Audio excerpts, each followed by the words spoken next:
There are two very different stories in Colorado.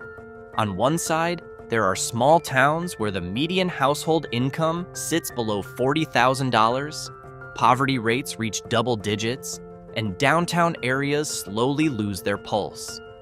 These are places that depend on seasonal agriculture, long-closed mines, or small industries that no longer grow. Yet only a few hours away stand communities with household incomes above $200,000, multi-million-dollar properties, low crime rates, and lifestyles that seem almost untouched by recession. The same state, not that far apart, but the economic contrast is sharp.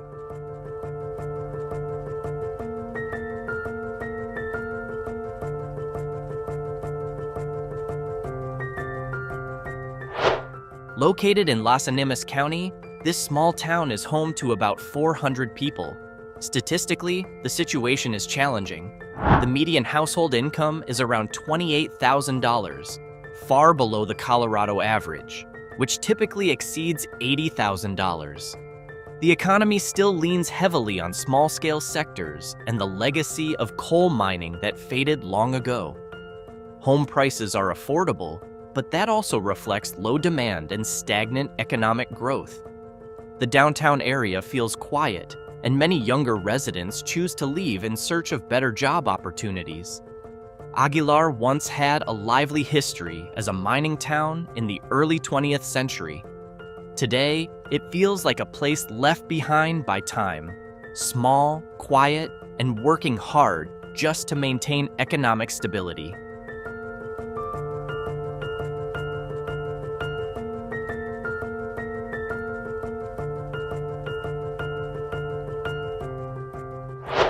At first glance, this small town in the San Luis Valley looks peaceful, framed by the beautiful Sangre de Cristo Mountains. Its population is around 4,000 people, but behind the scenic landscape, the economic statistics are heavy. The median household income is around $60,000, well below the Colorado average. The poverty rate approaches 31%, and most strikingly, historical unemployment levels have at times neared 15%, among the highest for a small town in the state. The economy depends heavily on potato and alfalfa farming.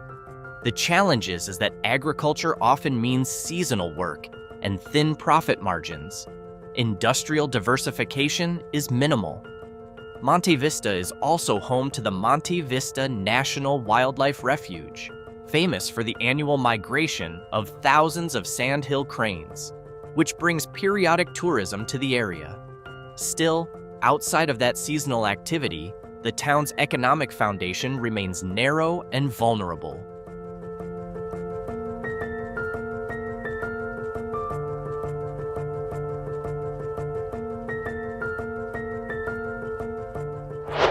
In Walsenburg, we see another familiar story. A mining town that has never fully recovered. Located in southern Colorado near Interstate 25, Walsenburg once thrived on coal production. Today, its population is around 3,000 people, but its economic pulse is far slower than during its peak years. The median household income is about $51,000, while the poverty rate approaches 25%. Notably, historical unemployment levels have reached around 14%, making it one of the highest in the region. Its downtown still features historic buildings, but several empty storefronts create the impression of an economy that has not regained its footing.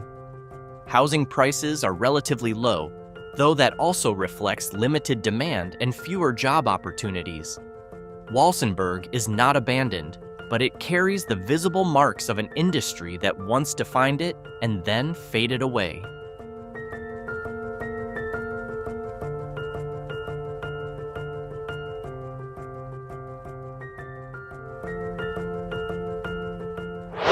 Rocky Ford is known as the melon capital of the world. Every summer, this small city of about 3,700 residents comes alive with the harvest of its famous watermelon and cantaloupe crops. But behind that sweet reputation, the economic reality is less vibrant. Employment here depends heavily on agriculture and small service sectors, meaning many jobs are seasonal and lower paying. The median household income sits around $40,000, with a poverty rate near 32%, relatively high for Colorado standards. Industrial diversification is limited, which restricts long-term career growth. Some reports also indicate property crime rates that are higher than in more affluent small towns across the state. Ironically, Rocky Ford has a strong identity and a long history dating back to the late 19th century. Yet, like many agricultural towns, the pressures of the modern economy have made its growth feel slow and uncertain.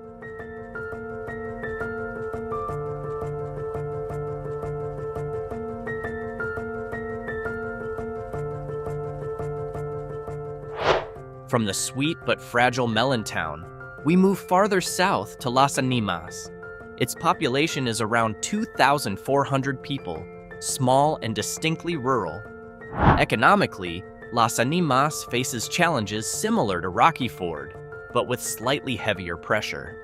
The median household income is about $51,000, while the poverty rate approaches 36%. The local economy relies on agriculture, small public services, and facilities such as the state prison, which serves as one of the primary employers. That dependence on only a few sectors makes the town vulnerable to budget changes and economic fluctuations. Home prices are relatively low compared to the Colorado average.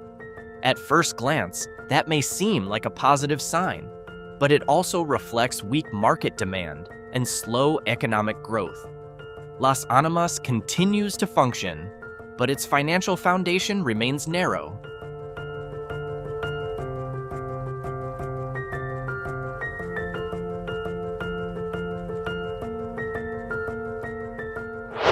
If Las Animas feels slow-moving, La Junta is slightly larger, but carries similar statistical weight. With a population of about 6,800 people, La Junta is one of the bigger towns in the Arkansas Valley. Yet size does not automatically translate into economic stability. The median household income is around $52,000, still well below the Colorado average. The poverty rate stands at roughly 27%, a significant figure for a town with more established infrastructure. The economy depends on agriculture, public services, and government-related facilities, such as the state prison and Otero College, a small community college. There is activity and daily movement, but growth has not matched the pace seen in smaller towns closer to Denver or in Colorado's resort regions. La Junta remains steady, yet its progress feels measured and limited.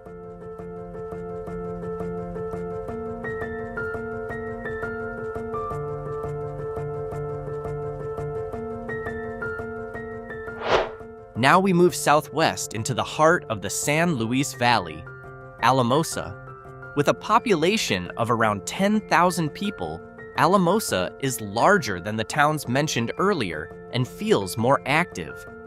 But statistically, the challenges remain real. The median household income is about $50,000, still well below the Colorado average. Alamosa is home to Adams State University, which helps support the economy through education and public sector jobs. However, reliance on higher education, small retail, and agriculture keeps growth relatively modest. Some reports also show property crime rates that are higher than in more affluent small towns across Colorado. Ironically, the city serves as the gateway to Great Sand Dunes National Park, one of the most spectacular landscapes in the state. Yet, like many valley communities, its economic well-being has not fully matched the beauty of its natural surroundings.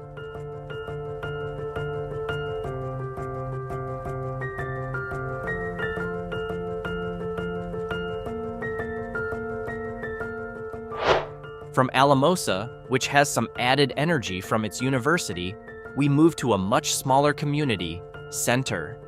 Its population is under 2,000 people, and like many towns in the San Luis Valley, its economy depends heavily on agriculture. Potatoes, barley, and alfalfa form the backbone of local production.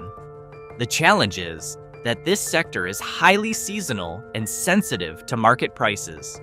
The median household income is around $45,000, with a poverty rate near 20%. Historical unemployment has approached 9%, higher than in more prosperous small towns across Colorado. Center has not collapsed, but it clearly moves at a slow pace. There is limited new development and little large-scale investment. It feels stable, yet stagnant, a town focused on holding on rather than expanding.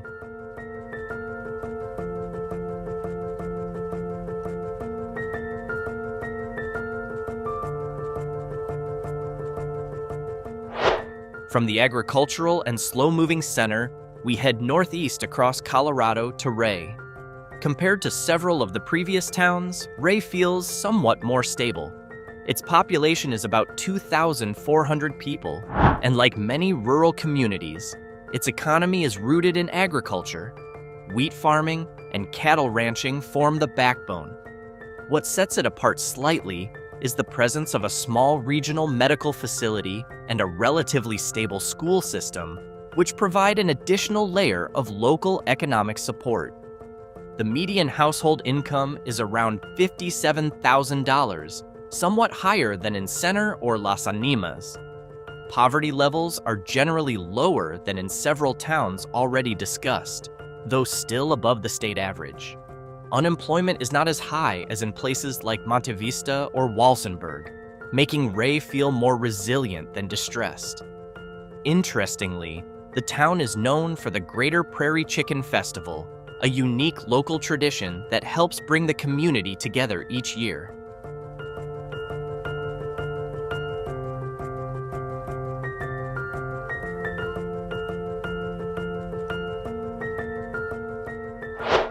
If some of the earlier towns felt statistically strained, Olathe appears relatively steadier, though still far from affluent.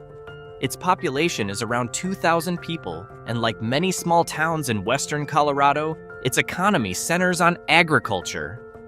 Olathe is widely recognized as the sweet corn capital of Colorado, and its annual sweet corn festival is well known throughout the region. The median household income is approximately $55,000, stronger than in Aguilar or Monte Vista. The poverty rate generally sits around 25%, which is still high compared to the state average, but not as severe as in the most economically challenged towns on this list. Olathe does not experience rapid growth, yet it maintains a steady rhythm supported by farming, small businesses, and its strong agricultural identity.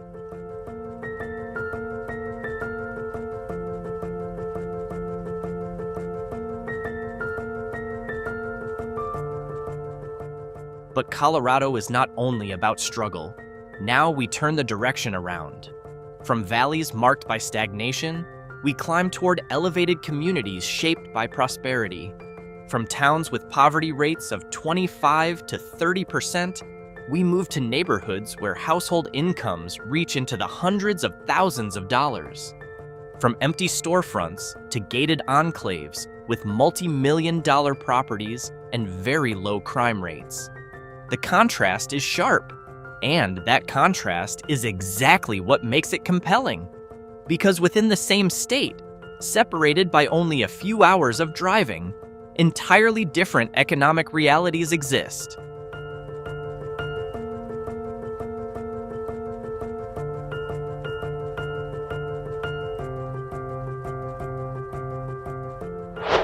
First on this side of the spectrum is Indian Hills.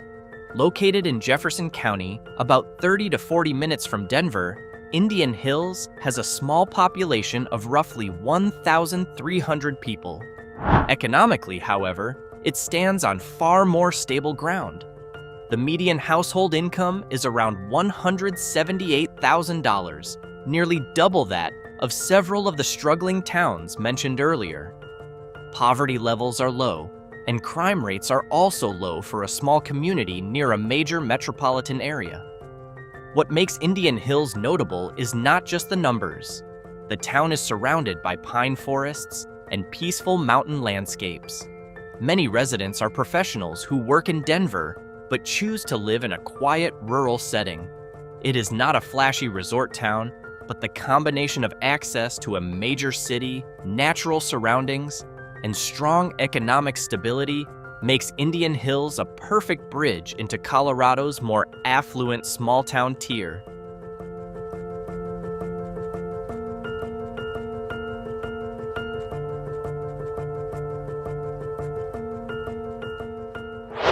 Now we step further into a small town with a distinctly upscale energy, Basalt. Known as a world-class fly fishing destination, it regularly hosts international fishing tournaments along its rivers. The town also has a unique history as a railroad hub in the late 19th century before evolving into a premium community near Aspen. Located about 20 minutes from Aspen, Basalt attracts professionals and entrepreneurs who prefer something more low-key yet still upscale. Situated at the confluence of the Roaring Fork and Frying Pan rivers, Basalt is more than just a picturesque town. It is one of Colorado's most active outdoor communities. Its population is around 4,000 people, but its economy is far more dynamic than the struggling towns discussed earlier. The median household income is approximately $105,000, with relatively low poverty levels and low crime rates for a small town.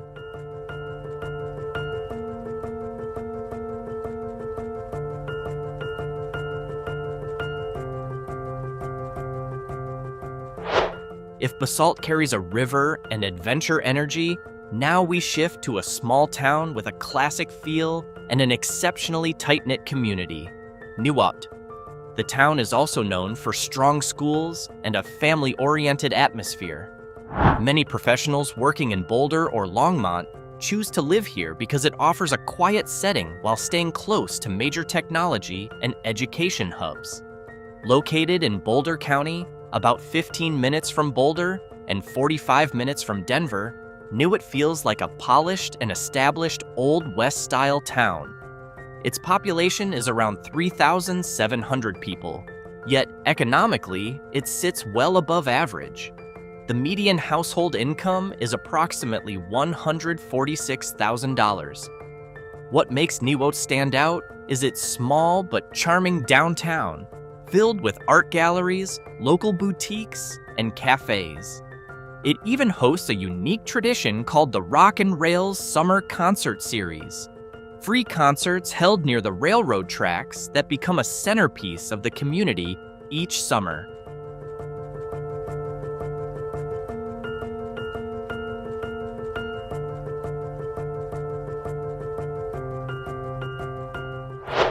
If Niwot feels classic and artsy, Genesee feels more like an upscale and meticulously planned mountain suburb.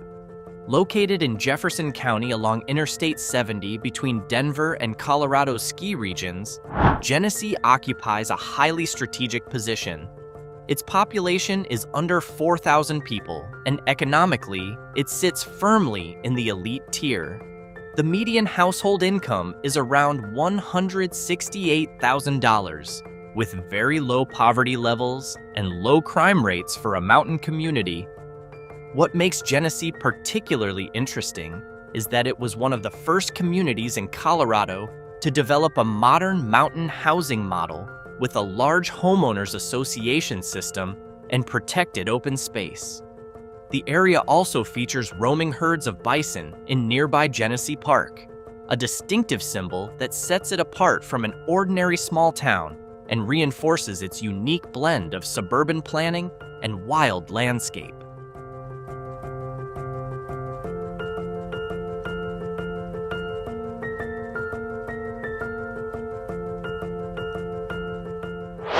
If Genesee represents mountain prestige, we now move closer to Denver, while staying firmly in elite territory, to Holly Hills. Holly Hills is extremely small, with a population of fewer than 2,700 people. But its size is misleading. Economically, it ranks among the most established communities in the Denver metro area. The median household income is around $123,000, with very low poverty levels and crime rates below the state average. What makes Holly Hills stand out is its location. It functions almost like an exclusive pocket, surrounded by larger areas such as Cherry Hills and Denver. The neighborhood features large homes on spacious lots, tree-lined streets, and a private atmosphere while remaining just minutes from downtown. Interestingly, Holly Hills is an incorporated municipality that is almost entirely surrounded by other cities, geographically resembling an enclave. Despite its small footprint, it maintains its own identity and zoning policies that preserve its exclusivity.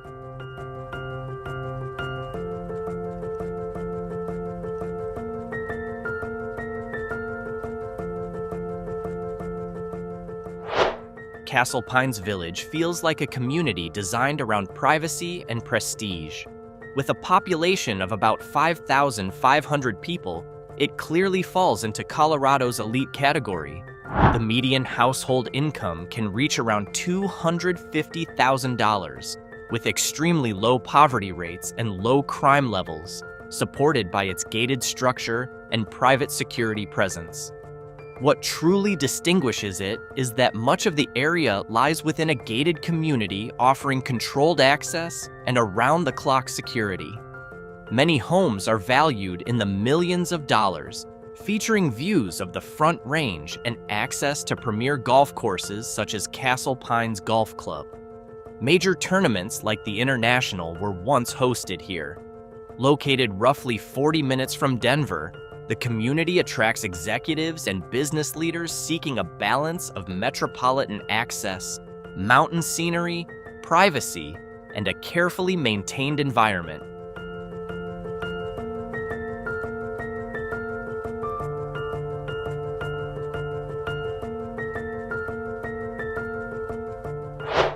Now we step into a level of luxury that feels even more glamorous and international: Snowmass Village.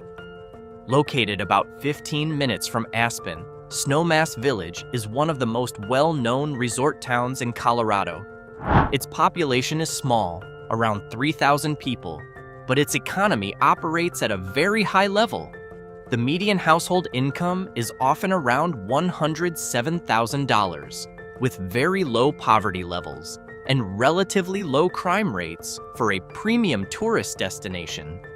What truly makes it stand out is the Snowmass Ski Area, one of the largest ski areas in Colorado, offering more than 3,000 acres of terrain. The town thrives on upscale tourism, luxury hotels, multi-million-dollar properties, fine dining restaurants, and international events.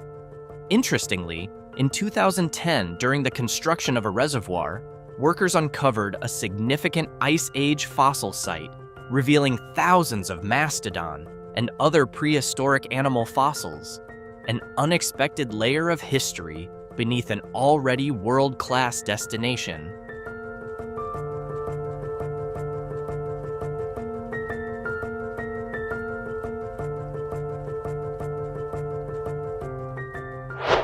If Snowmass represents modern luxury, Telluride offers a rare combination: 19th century mining history, celebrity glamour, and dramatic landscapes that feel almost cinematic. Located in a narrow box canyon surrounded by towering cliffs rising thousands of feet, the town feels like its own separate world. Its population is small, about 2,400 people, yet economically, it ranks at the top tier.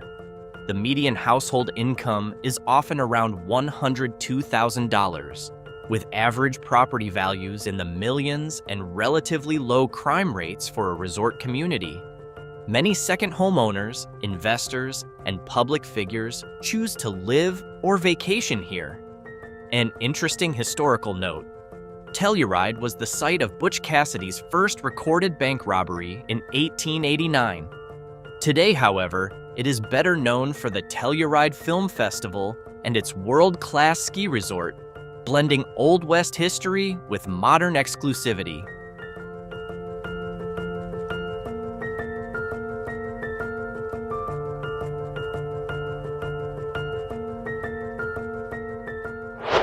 If Telluride represents mountain glamour with a celebrity aura, Beaumar reflects a far more private and understated kind of luxury. Located in Arapahoe County just south of Denver, this town is extremely small, with a population of only about 900 people. The median household income is often around $241,000, with some estimates even higher. Poverty levels are nearly non-existent, and crime rates are very low, largely because the community is small, well-maintained, and overwhelmingly residential wealth. Beaumar is built around a large private lake that serves as the centerpiece of community life, from kayaking and paddleboarding to exclusive neighborhood gatherings. This is not a resort town and not a tourist destination. It is purely residential affluence. Many multi-million-dollar homes sit on spacious, tree-lined lots, creating the feeling of a hidden enclave tucked inside the greater Denver metropolitan area.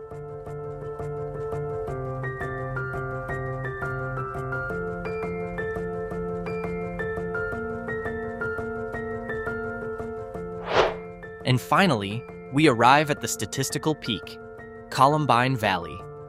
This small town, located in Arapahoe County just minutes from Littleton and about 20 minutes from downtown Denver, feels almost engineered for stability and prosperity.